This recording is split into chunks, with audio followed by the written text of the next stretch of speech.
the last sentence in the third paragraph. These are people who have an unusual level of avas Hashem.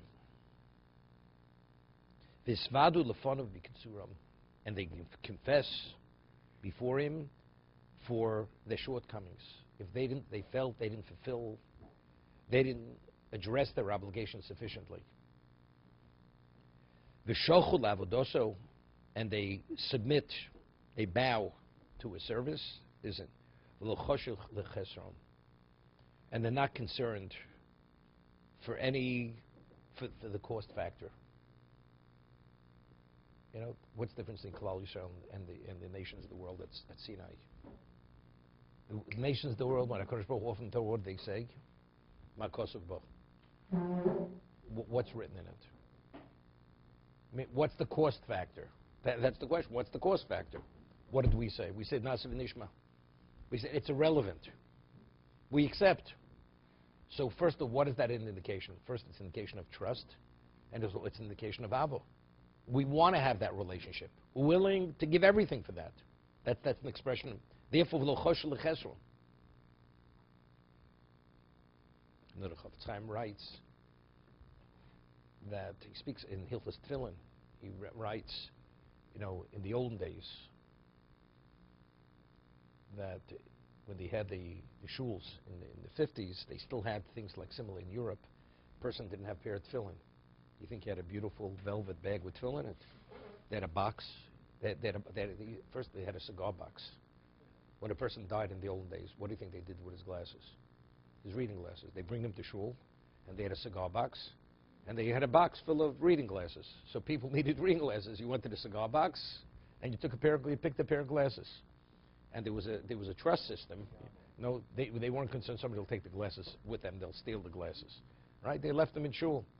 And a pair of tefillin, you had a box made up shel rosh, shel yads. You don't know which paired up with what. And people would take you need a shel yad. You took it out of the box, took a shel rosh. So the Chovot writes over there. First of all, you don't know how kosher it is. So shel yad is not such a problem. It fits. But a shel rosh, if it doesn't fit properly, you're not yotzei. I mean, you're not wearing tefillin. It's too big, it's too small, you're not yotzei. But it's in addition, one with these tefillin checked, are they painted properly, whatever it may be. But he writes then he writes about a klaf.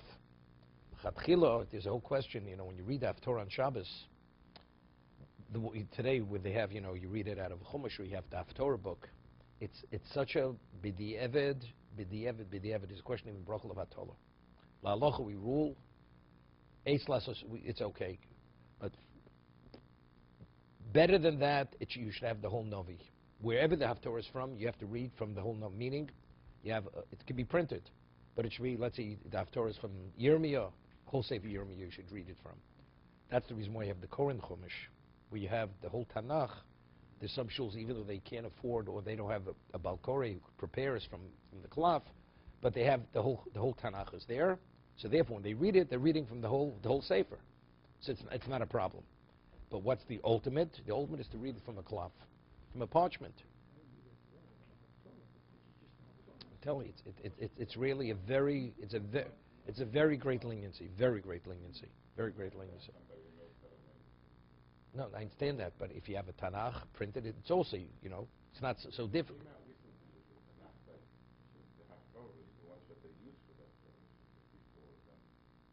No, I understand that. But I'm going to tell you what he writes, the Chovot HaLevavos. So the Chovot HaLevavos writes regarding the cloth, he says, people have money for everything. Everything. When it comes to buy a pair of tefillin, if I could borrow the tefillin, why should I buy a pair of tefillin? You have a box. He says, so what about other things? When it comes to any personal effects, you want the best quality, or whatever it is, it should be yours, not borrowed. When it comes to a holy object, a religious object, if you can borrow it, why should you go through the expenditure?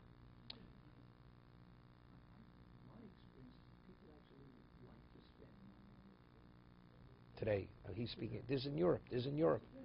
Well, this is talking about what people didn't have much. But even if they were lacking, didn't have much, you know, everything's a priority. That's the point he's making. But there he's speaking about the community. The shul should buy the cloths. Years ago in Lower East Side, every shul had a set of cloths. Every shul. Or has a clef. They read from the clef today. Okay. Do you know why? Because Rabbi Bleich is the rabbi. Right. That's the reason why they read from a clef. Yeah. Okay. So I'm just saying. So he's saying over here an indicator of Avas Hashem, when it comes to serve Hashem, cost is never an issue. Never an issue. Whatever it is, more than happy. It's my privilege. It's my opportunity to be able to whatever. So therefore, it's never a question. Oblivious to want or their need. There's no compromise on my time. Tira osam shemisaskim moem kachi aboshes. He says something interesting. They're exceedingly modest in their dealings with people. Dabrim imoim chachomim uchsholem osam yodim.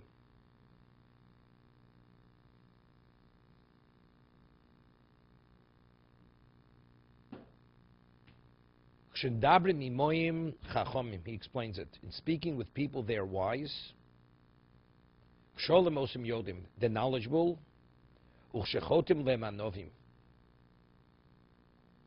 And when they are wronged, they're what? They're forbearing. It's okay. Look away. Their presence, it's as if they have a glow, they have an illumination.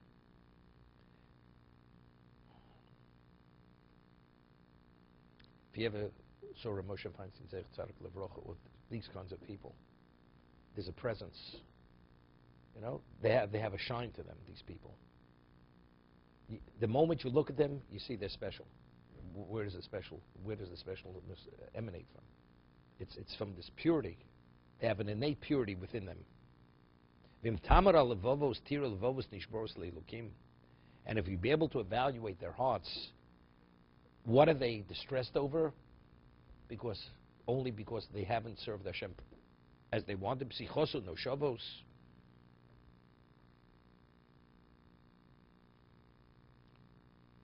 Ubeiske olam neshamos, what he says, full of his words and empty of worldly dealings.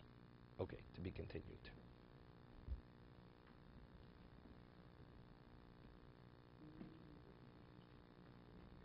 A certain person I have a relationship. His father passed away many years ago. He was the son of a Rebbe Yoshev. Yeah, Andrew, listen to this. We talk about this. It's what we call an edelkeit, a softness. You're able to sense something special. So, son, one of Rebbe Yoshev's grandchildren, he lives in Bnei Brak, has a relationship with me. He's putting out his grandfather's svarim now, response to different things. So he called me, I called him back, and his mother answered the phone. And his name is Lipa. Lipa, that's his name. So I said in Hebrew, I said, could I speak to Lipa? She says to me, this is Rebbe Yoshev's daughter. She's a woman today in her 80s. But you can tell she's Rebbe Yoshev's daughter. She says, Zelo Lipa, Ze Ima Shel Lipa.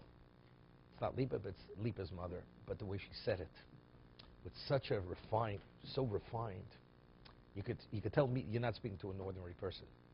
You know, it's the way a person expresses themselves. You know, Rebbe Yoshev, one of Rebbe Yoshev's oldest children, daughter. You know, it's a whole different reality.